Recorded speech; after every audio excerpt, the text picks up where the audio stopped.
Hello everyone. I decided to do my study on teaching assistants and how Hispanic students perceive the credibility of teaching assistants versus the credibility of their instructors.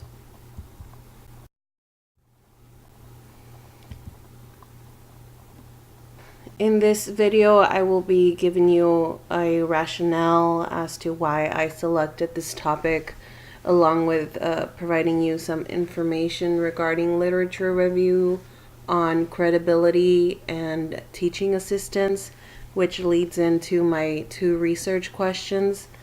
I will show you the methods I used and the results and discussion that I gathered from the data I collected.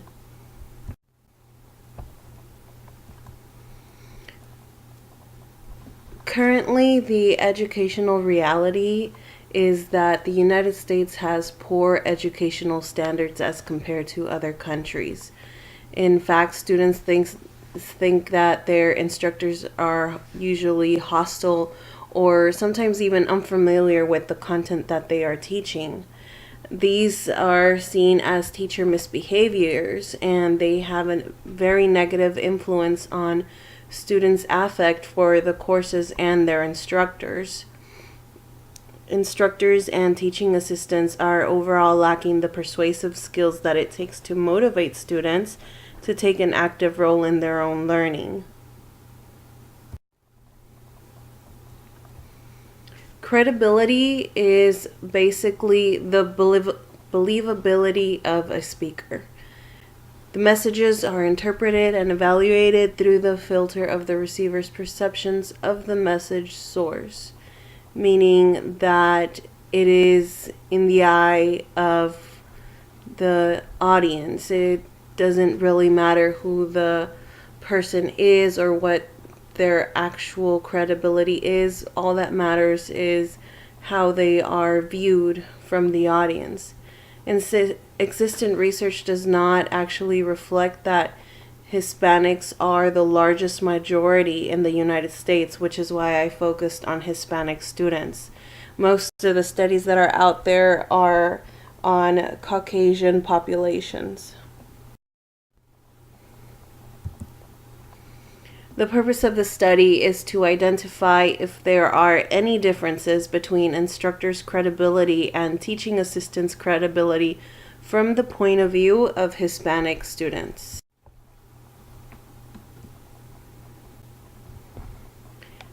Ethos, another word for credibility, was brought up by Aristotle back in ancient times.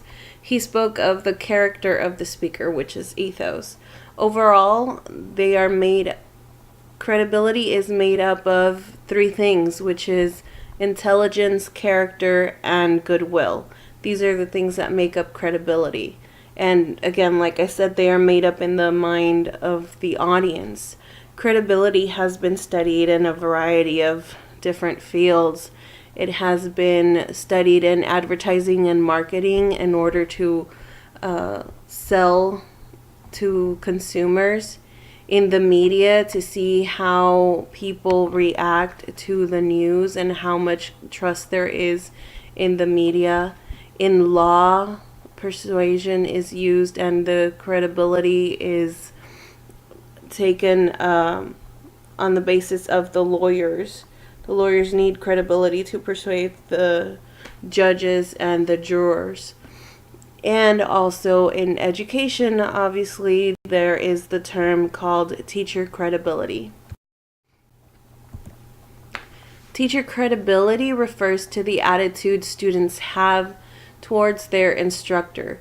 And this is important because teacher credibility directly influences student learning. Teachers who are viewed as being credible exert a tremendous amount of influence on their students, more so than those instructors who are not seen as being credible. How this applies to teaching assistants is that the number of teaching assistants hired in higher education is continuously rising in the United States. Many of the TAs that are hired are just thrown into classrooms and have little to no experience. They begin the school year with much less power than the instructors and low self-efficacy. Students overall believe that they have more power or influence with teaching assistants than with their professors. This leads into my 2 research questions.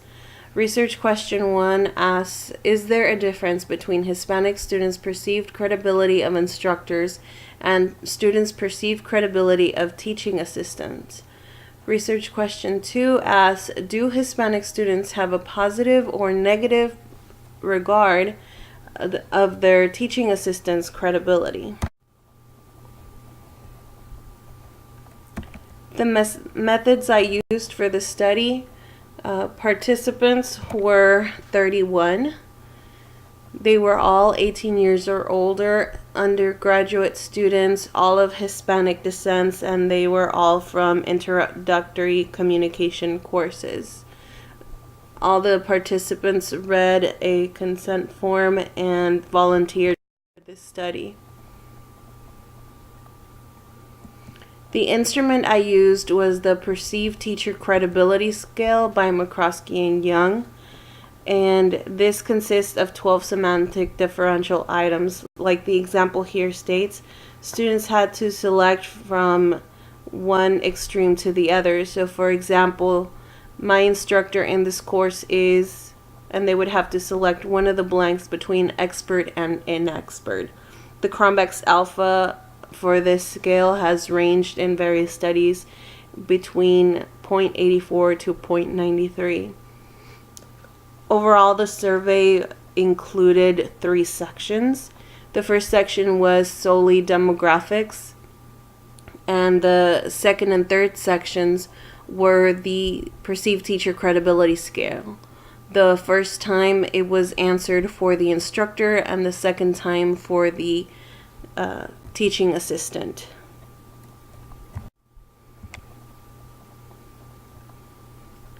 The design, as I mentioned, for the study was a survey. The data analysis that I used was a t-test and descriptive statistics. My procedures were, first I went through IRB approval. I obtained then permission from the instructor to survey the students at the beginning of class. Then they signed a consent form and took approximately 7 minutes to fill out the survey.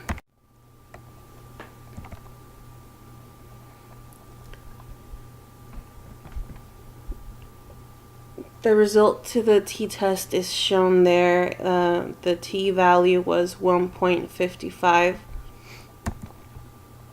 And here is the overall of the competence and goodwill for the instructor first. Competence 2 and goodwill 2 are representative of the competence and goodwill of the teaching assistants. Overall, this indicates that there was no significant difference between the credibility of the instructors and the credibility of the teaching assistants, which answers research question 1. As to research question 2, we can see from the data that overall Hispanic students do have a positive regard for the TA's credibility.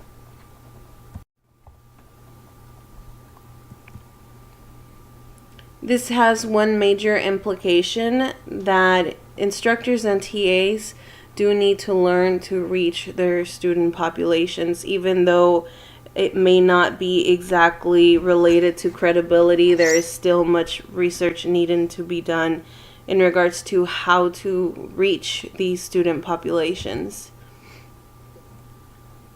Limitations were, obviously the sample was very, very small, limited to 31 participants, and the entire sample came from the same subject in the same university. So both of these things do not allow for generalizability. In addition, the instructors only taught lectures while the teaching assistants taught labs, which could be kind of comparing apples to oranges since they were not in the same setting. Areas of future research would be to include maybe a larger sample, obviously, to allow for generalizability, and include K through 12, not just higher education courses. See maybe how credible teaching assistants are where, well, I guess they call them teaching aides in K through 12, but they're essentially the same thing.